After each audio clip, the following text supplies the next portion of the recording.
C'était déjà 19h30. Ah, j'ai dit, mais non, le technicien, il bosse après 19h30, il sera chez moi à 9h30. Et donc, il doit être bien rémunéré pour travailler avec des horaires étendus comme ça. Je dis, mais vous êtes, il avait une veste orange, je dis, mais vous êtes orange? Alors je voyais, il ne voulait pas répondre au départ. Puis j'ai commencé à discuter. Il me dit, non, non, mais moi je suis un sous-traitant. Il y a une autre personne qui est arrivée, une heure après, et qui m'a dit, je suis le vérificateur de savoir si ça s'était bien passé. Ah, il dit, ah bon?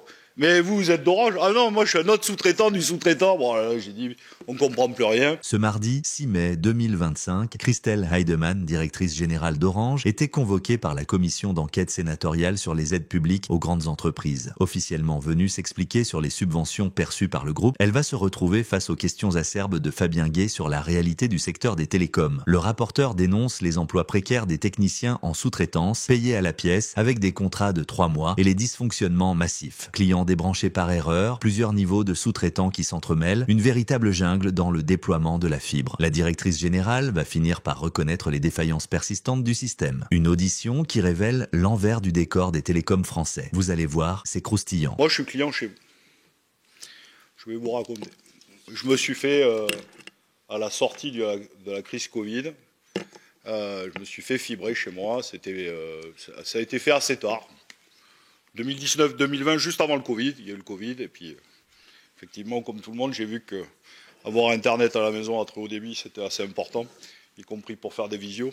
Donc je l'ai fait dès que j'ai pu.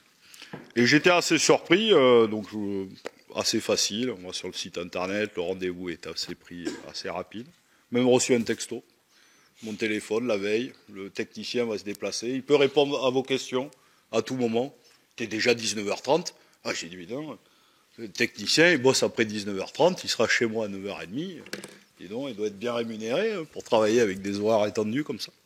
Puis quand il est venu, j'ai discuté, je lui ai payé un café, ils étaient deux.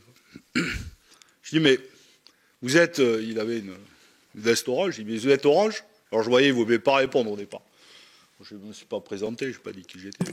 Puis j'ai commencé à discuter, il me dit, non, non, mais moi je suis un sous-traitant. Ah, bon. Mais je ne me plains pas. Hein. Parce que là, c'est un câble facile à tirer, c'est une maison individuelle, il y avait le poteau juste en face. Quand on voit que c'est trop complexe, notre sous-traitant envoie un autre sous-traitant. Parce que lui, il est payé à la pièce. Nous, on est payé quand même. Bon. Ce qui est problématique, il me dit, monsieur, c'est que c'est des contrats extrêmement courts, très difficiles. On est là pour 3 mois, puis après, quand il n'y a pas de boulot. Bon. Donc, ça, c'est quand même le service Orange à la personne qui vient voir le client et, en réalité, ceux qui déploient la fibre n'est absolument pas un seul salarié d'Orange, c'est absolument des sous-traitants. Et d'ailleurs, après, une fois que les messieurs étaient passés, très sympa, et qui m'ont posé la fibre de bonne façon, il y a une autre personne qui est arrivée, une heure après, et qui m'a dit, je suis le vérificateur de savoir si ça s'était bien passé. Ah, il dit, ah bon, mais vous êtes d'Orange? Ah non, moi je suis un autre sous-traitant du sous-traitant. Bon, là, j'ai dit, on ne comprend plus rien. Mais il avait lui aussi une veste orange, évidemment. Donc bon, c'est la sous-traitance qui venait vérifier la sous-traitance pour le grand donneur d'ordre. Je raconte pourquoi cette histoire. Je pense qu'il y a une qualité de l'emploi, et vous le savez, ça a fait largement débat, notamment en 2022-2023. Il y a eu un plan de filière.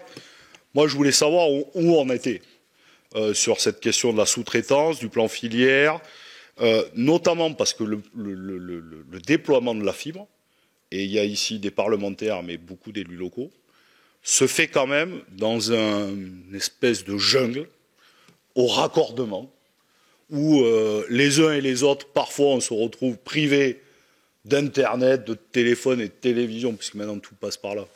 Pendant plusieurs jours, on ne sait pas pourquoi, ben si, parce que l'autre concurrent, il est venu brancher, il a débranché, et puis bon, et comme plus rien n'est réglementé, que c'est la jungle, les types, comme ils sont payés à la pièce, la sous-traitance, ils arrivent, ils débranchent, ils remettent, et puis en avant. Moi, ça m'est arrivé 2 fois, personnellement. Alors là, c'est un peu plus compliqué pour rejoindre vos services. Alors là, une fois, j'ai mis plus d'1 mois et demi, pourtant la facture est tombée. Je ne me plains pas, mais je le dis, je pense que ça arrive à plein de Françaises et de Français. Donc cette conséquence de cette sous-traitance, elle est sur la qualité de l'emploi, mais elle est aussi sur les déploiements de la fibre et de la réglementation, parce que c'est la jungle. Bon voilà, donc je voulais savoir votre avis, d'abord sur le plan filière qui avait été signé avec la sous-traitance, où on en était, et votre vision justement de ce déploiement de la fibre de façon assez anarchique, Et les propositions que nous pourrions faire ici, peut-être en tant que parlementaires, parce que tout est du domaine législatif, peut-être du domaine réglementaire, hein, pour mettre fin à cette question-là. Et les élus locaux, je vous le dis, s'arrachent les cheveux sur cette question. Vous avez parfaitement raison de souligner que le rythme et l'intensité du plan France Très Haut Débit a créé des vrais problèmes de qualité, puisqu'on a déployé le réseau fibre en moins de 15 ans, là où on avait mis 40 ans pour déployer le réseau de cuivre en France. Et que finalement, dans ce temps très court où on a fibré la France, quasiment, on aura quasiment fini fin 2025, il y a eu plein de problèmes de qualité, je parle au sens large, hein, pas que chez Orange, liés à la vitesse, liés au réseau de première génération, liés effectivement aux compétences, parce que d'abord les sous-traitants, il n'y a pas... Nous, nos partenaires sous-traitants, c'est des partenaires importants pour nous et on en a besoin, mais il y a eu tout un travail de montée en puissance parce que simplement, il n'y avait pas les compétences sur le marché et qu'il a fallu former, recruter. Il y a eu plein de problèmes, effectivement, de sous-traitants de rang 1, de rang 2, de rang 3. On a pris, nous, nos responsabilités. On a en particulier renforcé et renégocié, interdit un certain nombre de pratiques, mis en place des contrôles, formés. Et c'est quelque chose sur lequel, effectivement, la filière s'est organisée. Le régulateur, effectivement, veille au grain, fait régulièrement, d'ailleurs, des enquêtes et publie ses résultats. On s'est beaucoup amélioré, mais est-ce qu'on est parfait et est-ce qu'on peut s'assurer qu'il n'y a pas encore de problème? La réponse est non, il y en a encore, on les connaît, on y travaille, mais on s'est quand même beaucoup amélioré. On connaît parfaitement les causes des problèmes qualité qui peuvent être soit liés à l'infrastructure, soit liés effectivement à l'expérience de raccordement pour le client. Il serait illusoire d'imaginer qu'Orange puisse travailler sans partenaire sous-traitant. Vu les volumes et vu la charge, c'était pas possible. Et par ailleurs, ces sous-traitants ne travaillent pas uniquement pour Orange. Et comme vous le savez, le réseau fibre en France, c'est pas une infrastructure monopole d'Orange. Il est désormais organisé entre plusieurs opérateurs par zone. On a coupé la France en plusieurs zones. Et donc, nos partenaires eux-mêmes s'assurent de cette cohérence sur les territoires. Après, sur la qualité, j'allais dire, du travail et de l'emploi, on a nous-mêmes, on a des techniciens. On a renouvelé des accords, et c'est des contrats de long terme, pour donner justement la capacité à ces entreprises de se former, de recruter et d'avoir la visibilité en termes de chiffre d'affaires. Il y a des enjeux évidemment de déploiement du réseau, il y a des enjeux de maintenance ensuite de la fibre, et puis on a aussi le sujet du cuivre. Et c'est vrai qu'aujourd'hui, on voit beaucoup plus de problèmes qualité liés à la dégradation du réseau cuivre, au vol de réseau cuivre, qui pénalise des Français, que sur les problèmes qualité fibre. Donc le gros est passé. Maintenant, je sais que chaque Français a une expérience et on a encore malheureusement, hein, je vais pas vous mentir, est-ce qu'il y a encore des techniciens avec des pratiques qui sont pas les bonnes, de prendre la place, ça peut arriver. On a mis en place des systèmes de qualité de reconnaissance visuelle, il y a des photos avant-après, on a un SI qui est désormais de plus en plus partagé entre opérateurs, qui permet aussi de fiabiliser. Donc c'est tout un travail que la filière a fait et qui nous permet de construire durablement, parce qu'évidemment cette infrastructure fibre, c'est le backbone de la connectivité de l'économie, de la connectivité des foyers. Et on voit bien que là où on a mis plus de 40 ans à mettre en place les processus pour le cuivre, sur la fibre, on a été très très vite. Et donc une partie des problèmes qualité était liée à cette vitesse de déploiement. Et donc on s'est amélioré. Maintenant, est-ce qu'on est à 100% qualité? Non, pas encore. Il y a encore des taux d'échec de raccordement.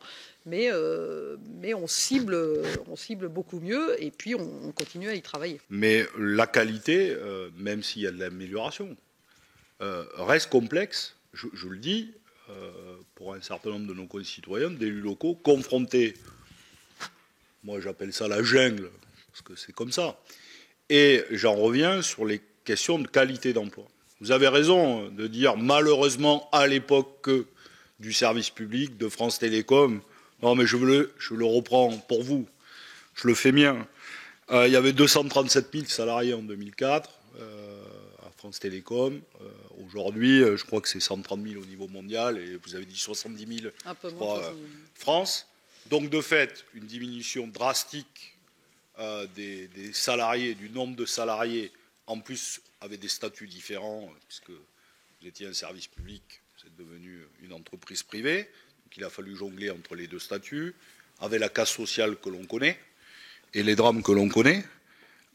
Et après, la réalité, c'est qu'il a fallu embaucher des gens pas ou peu formés. Là, on a fait appel à de la sous-traitance, de la mise en concurrence des sous-traitants qui vont au plus vite là-dessus. Et c'est ça la question qui vous est posée. Et d'ailleurs, il serait intéressant de connaître le montant des exonérations de cotisations, parce que notre commission d'enquête, c'est l'utilisation de l'argent public par les grandes entreprises et leurs conséquences sous la sous-traitance. Parce que là, dans les montants que vous nous donnez, ils sont uniquement pour les salariés Orange, mais le montant des exonérations fait par les sous-traitants, que vous ne connaissez certainement pas, est-ce que je...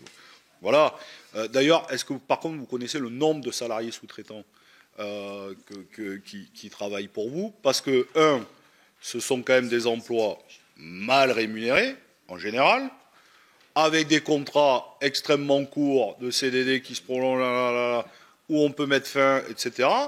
Et donc là, il y a une responsabilité d'un donneur d'ordre, quand même, tel qu'Orange ou d'autres concurrents de vous, sur cette question-là. Et l'argent public, elle doit aider, je le redis, à développer évidemment un modèle économique, le business, l'innovation, l'emploi, la formation, le salaire et la qualité de l'emploi.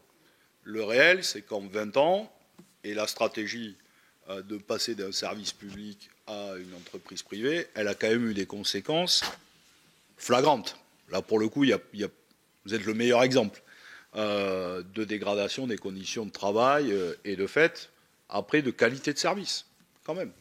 Quoi qu'il arrive. Alors que Christelle Heidemann, directrice générale d'Orange, a été mise face à ses responsabilités concernant les dysfonctionnements dans le déploiement de la fibre et les pratiques de sous-traitance précaires, un autre patron s'est retrouvé sur le grill sénatorial. Saviez-vous que Jean-François Cirelli, PDG de BlackRock France, s'est fait complètement démonter lors d'une audition au Sénat? Un face-à-face explosif qui a mis au jour des montages fiscaux d'une ampleur stupéfiante. Plus de 50 entreprises montées de toutes pièces pour capter les subventions sur l'électricité. Des justifications lamentables face aux révélations implacables du sénateur Fabien Gay. Dans notre précédente vidéo, nous vous montrons cette audition spectaculaire où le boss de BlackRock France se fait proprement cuisiner. Cliquez sur l'encart pour découvrir comment ce géant américain détourne l'argent public. Vous allez voir, cette audition est un véritable régal à regarder.